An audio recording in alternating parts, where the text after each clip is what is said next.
La violencia en la familia no es igual a la que se presenta en la calle, en el trabajo o en la escuela.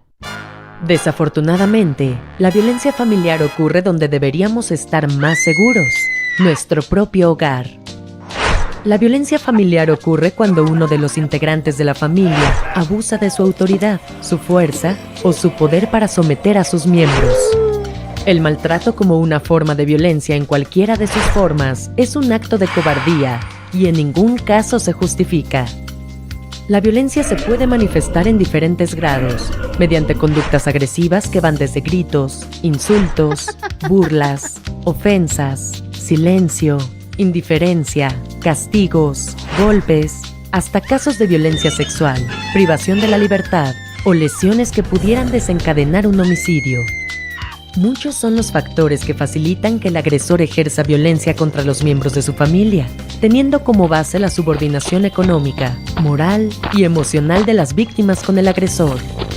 Igual si el agresor tiene alguna adicción, problemas psicológicos o incluso enfrenta problemas laborales, entre otros. Una familia en situación de violencia no convive en armonía, por lo que la estructura que la forma se vuelve muy frágil.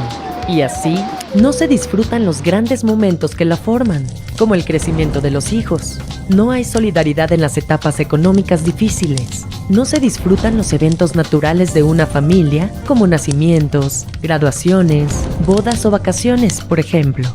Si aprendemos a reconocer las distintas situaciones que pueden llevarnos a la violencia, podremos resolverlo.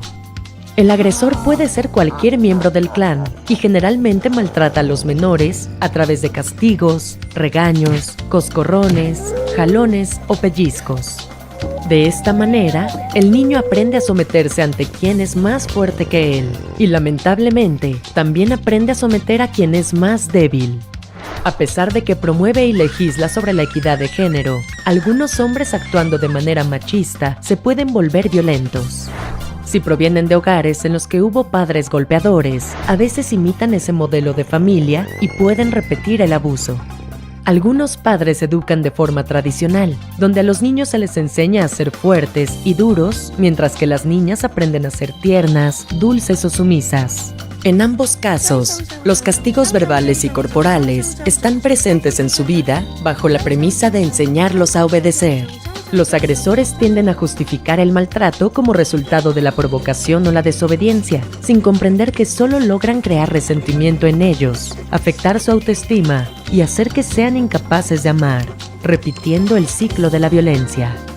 Para reconocernos en la violencia, las personas debemos revisar si las formas que vemos como normales son o no violentas.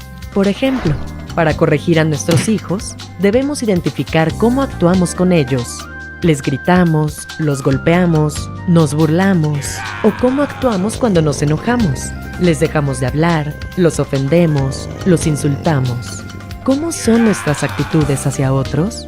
Para saber cómo actuamos ante las diversas situaciones, es fundamental conocer nuestra personalidad, es decir, todas las características, actitudes y rasgos relativamente estables de una persona que son responsables de su comportamiento en diversas situaciones.